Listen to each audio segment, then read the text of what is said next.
Hi hello வணக்கம். இன்னைக்கு நம்ம இந்த வீடியோவில் எதை பற்றி பார்க்க போகிறோம் அப்படின்னு பார்த்தீங்கன்னா, ஒரு டைவர்ஜிஃபைடு போர்ட்ஃபோலியோ அப்படின்னா என்ன? இந்த டைவர்ஜிஃபைடு போர்ட்ஃபோலியோனால நம்மளுக்கு என்னெல்லாம் பெனிஃபிட்ஸ் இருக்கு? ஒரு ஹையர் ரிட்டர்ன் கொடுக்கக்கூடிய ஒரு போர்ட்ஃபோலியோவை நம்மளுக்காக நம்ம ஸ்டாக்குக்கு எப்படி கிரியேட் பண்ணிக்கிறது அப்படிங்கிறத தான் வந்து பார்க்க போகிறோம். வாங்க வீடியோக்குள்ள போவோம்.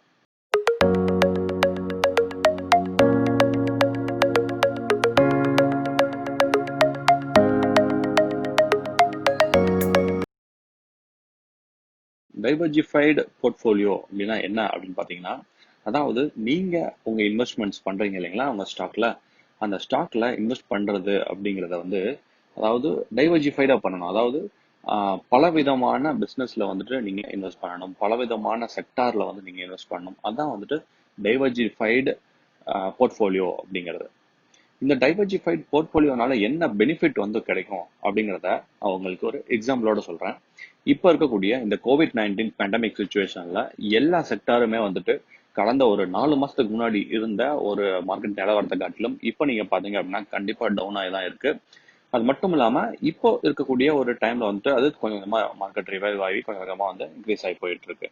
ஓகே, பட் இந்த பேண்டமிக் சுச்சுவேஷன்ல மோஸ்ட் ஆஃப் தி செக்டர்ஸ் வந்து கீழே வந்துடுச்சு அப்படிங்கிறதுல மறுக்க முடியாத ஒரு உண்மை.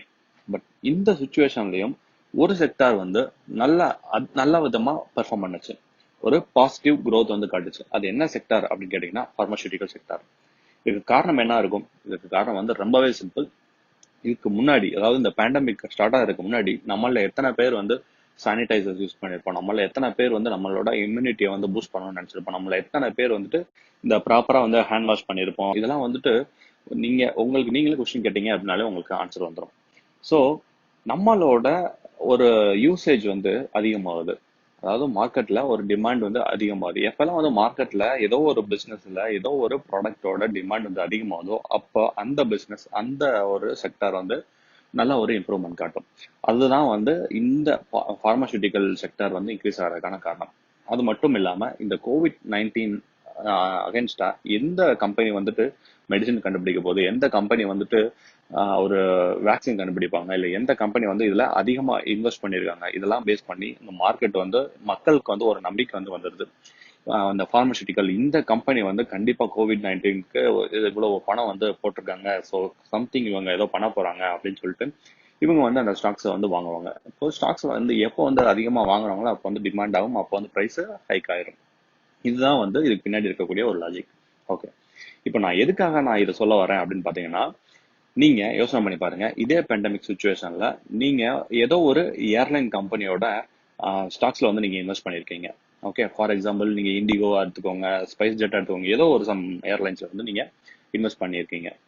இப்ப இருக்கக்கூடிய இந்த டிராவல் பேன்ல எந்த ஒரு ஃபிளைட்ஸும் ஆப்ரேட் ஆகல, அவங்களுக்கு எந்த ஒரு பிசினஸும் ரன் ஆகல, அவங்களுக்கு எந்த விதமான ஒரு ப்ராஃபிட்ஸும் வரல, எந்த விதமான ரெவன்யூவும் ஜென்ரேட் ஆகல அப்படிங்கிறதா நிஜமான உண்மை. இந்த ரெவன்யூ ஜென்ரேட் ஆகுறது ஒரு பக்கம் இருக்கட்டும், அது போக இவங்களுக்கு வந்து மெயின்டெனன்ஸ் காஸ்ட் வந்து அதிகமாகுது. இவங்க எம்ப்ளாயிஸுக்கு சேலரி கொடுக்கணும், ஃபிளைட் ரன் பண்ணாலும் ரன் பண்ணல அப்படின்னாலும். அப்போ இவங்களை பொறுத்த வரைக்கும் இந்த நெகட்டிவான ப்ராஃபிட் தான் வருது, அதாவது இவங்களுக்கு வந்து லாசஸ் தான் வந்து இன்க்ரீஸ் ஆகுது. இப்படி இருக்கக்கூடிய ஒரு சுச்சுவேஷன்ல நீங்க ஃபோக்கஸ்டா இந்த டிராவல் இந்த ஒரு ஏர்லைன்ஸ் கம்பெனி மேல மட்டும் நீங்க இன்வெஸ்ட் பண்ணியிருந்தீங்க அப்படின்னா உங்க இன்வெஸ்ட்மெண்ட் அப்படிங்கிறது இந்த பீரியட்ல, இந்த பேண்டமிக் இருக்கக்கூடிய பீரியட்ல கண்டிப்பா உங்களோட இன்வெஸ்ட்மெண்ட் நெகட்டிவா தான் இருக்கும். இதெல்லாம் மாற்று கருத்தே கிடையாது. அதே மாதிரி இந்த நெகட்டிவ் வேல்யூ வந்து கண்டிப்பா ஒரு நாள் திரும்பவும் கெயின் ஆக தான் போகுது, திரும்பவும் ரிவைவ் ஆக தான் போகுது மார்க்கெட், அதுல சந்தேகமே இல்லை. பட் இந்த ரிவைவலுக்கு இன்னும் எவ்வளவு நாள் எடுக்கும்?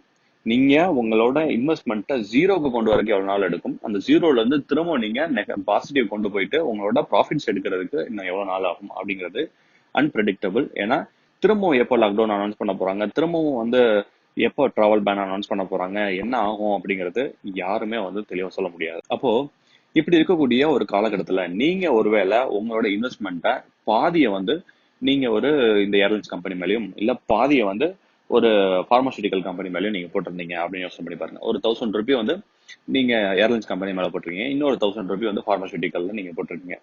இப்போ ஏர்லைன்ஸ் கம்பெனி வந்து அதெல்லாம் 50% ரெடியூஸ் ஆயிடுச்சுன்னு வச்சுப்போமே, 500க்கு வந்துச்சு உங்களோட இன்வெஸ்ட்மெண்ட் வேல்யூ. பட் அதே மாதிரி இந்த பார்மசூட்டிக்கலும் வந்து உங்களுக்கு அதை 50% பூஸ்ட் பண்ணி கொடுத்துருக்கு இல்லையா? அப்போ உங்களோட போர்ட்ஃபோலியோ உங்களோட இன்வெஸ்ட்மெண்ட் அப்படிங்கிறது வந்து பேலன்ஸ்ட் ஆயிடுச்சு. அதாவது இதுல உங்களுக்கு பெரிய அளவுல லாஸும் கிடையாது, பெரிய அளவுல ப்ராஃபிட்டும் கிடையாது. இதுதான் இந்த டைவர்ஜிஃபைட் போர்ட்ஃபோலியோவோட ஒரு இம்பார்ட்டன்டான ஒரு விஷயம். அதாவது இந்த போர்ட்ஃபோலியோ மெயின்டெனன்ஸ் அப்படிங்கிறது எதுக்காக அப்படின்னு கேட்டீங்கன்னா, நல்ல ஒரு ப்ராஃபிட் எடுக்கணும், நல்ல ஒரு ரிட்டர்ன் எடுக்கணும் அப்படிங்கிறது நோக்கம் கிடையாது. உங்களோட லாசஸை வந்து மினிமைஸ் பண்ணிக்கணும். அதுதான் வந்து இந்த டைவர்ஜிஃபைட் போர்ட்ஃபோலியோவோட ஒரு மேஜர் கோல். ஓகே, அப்போ டைவர்ஜிஃபைடு போர்ட்ஃபோலியோ அப்படிங்கிறத நம்ம எப்படி நம்ம கிரியேட் பண்றது? அதாவது மார்க்கெட்ல பாத்தீங்க அப்படின்னா நிறைய செக்டர்ஸ் இருக்கு. ஒவ்வொரு செக்டர்லயும் நிறைய கம்பெனிஸ் வந்து இருக்கு. ஒவ்வொரு நாளும் ஒவ்வொரு செக்டாரும் ஒவ்வொரு விதமா பெர்ஃபார்ம் பண்ணுது. அதாவது ஒரு நாள் மேபி பேங்கிங் செக்டார் நல்லா பெர்ஃபார்ம் பண்ணிருக்கலாம், பட் அதே நாள் ஐடி செக்டார் மேபி டவுன் ஆயிருக்கலாம். எப்பெல்லாம் ஐடி செக்டர் இன்க்ரீஸ் ஆகுதோ அப்பெல்லாம் மேபி ஆட்டோமொபைல் கம்மியா இருக்கலாம். இல்ல ஆட்டோமொபைல் இன்க்ரீஸ் ஆயிருக்கப்போ மேபி ஆயில் அண்ட் கேஸ் வந்து கம்மியா இருந்திருக்கலாம். இல்ல ஆயில் அண்ட் கேஸ் கம்மியாகிறப்போ வேற ஏதாவது ஒரு செக்டர் எஃப்எம்ஜிசி செக்டர் வந்துட்டு நல்லா பெர்ஃபார்ம் பண்ணிருக்கலாம். இது வந்துட்டு நம்மளால சொல்லவே முடியாது எந்த செக்டர் எப்படி பெர்ஃபார்ம் பண்ணும் அப்படிங்கிறது. அப்போ இது வந்து ஃபியூச்சர்ல இருக்கக்கூடிய ஒரு டிமாண்டை பொறுத்து தான் வந்து இதெல்லாம் மாறுது. ஆனா எல்லா செக்டாருமே வந்து கீழே விழுகுமா, எல்லா செக்டாருமே வந்து சரியில்லாம பெர்ஃபார்ம் பண்ணுமா அப்படின்னா ரொம்பவே ரேரான கேஸ். இப்போ நான் சொன்ன எக்ஸாம்பிளே நீங்க எடுத்துக்கோங்க. இந்த பேண்டமிக் சுச்சுவேஷன்ல கூட எல்லா செக்டாரும் ஒரு நெகட்டிவான ஒரு growth இருக்கும்போது ஒரு செக்டார் மட்டும் நல்லா பாசிட்டிவா பெர்ஃபார்ம் பண்ணுச்சு. அப்போ இந்த மாதிரி இருக்கக்கூடிய ஒரு சுச்சுவேஷன்ல உங்க இன்வெஸ்ட்மெண்ட்டை நீங்க டிஃப்ரெண்டான செக்டார்ஸ்ல நீங்க அலாட் பண்ணீங்க அப்படின்னா நீங்க உங்களோட அந்த லாசஸ் வந்து மினிமைஸ் பண்ண முடியும். ஓகே, இப்போ நீங்க ஒரு எக்ஸாம்பிள் எடுத்துக்கோங்க. நீங்க ஒரு 5000 ருபீஸ் வந்து நீங்க இன்வெஸ்ட் பண்ணிட்டே வரீங்க மாசம் மாசம். அப்போ நீங்க என்ன பண்ணலாம் அப்படின்னா மல்டிபிள் செக்டார்ஸ்ல வந்து நீங்க இன்வெஸ்ட் பண்ணணும் உங்க 5000 ருபீஸை. அது நீங்க தௌசண்டா நீங்க 5 செக்டர்ஸ் எடுத்துக்கலாம். அப்படி இல்லை அப்படின்னா நீங்க இந்த மாசம் ஒரு செக்டர்ல இன்வெஸ்ட் பண்றீங்களா, அடுத்த மாசம் வேற ஒரு செக்டர்ல இன்வெஸ்ட் பண்ணுங்க, அடுத்த மாசம் வேற ஒரு செக்டர்ல இன்வெஸ்ட் பண்ணுங்க. இந்த மாதிரி நீங்க உங்க ஃபண்டை வந்து டைவர்ஜிஃபை பண்ணிருங்க. அப்போ மினிமம் ஒரு நல்ல ஒரு போர்ட்ஃபோலியோவுக்கு எத்தனை செக்டார் வந்து நீங்க செலக்ட் பண்ணணும் அப்படின்னு பாத்தீங்கன்னா மினிமம் உங்ககிட்ட வந்து ஒரு 5 to 6 செக்டார் வந்து நீங்க செலக்ட் பண்ணணும்.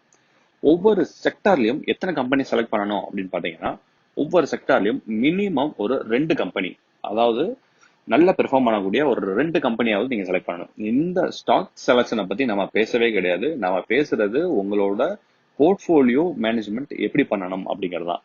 அப்போ நம்ம சொன்ன மாதிரி நீங்க உங்களோட போர்ட்ஃபோலியோல ஒரு 5 to 6 செக்டார் வந்து செலக்ட் பண்றீங்க.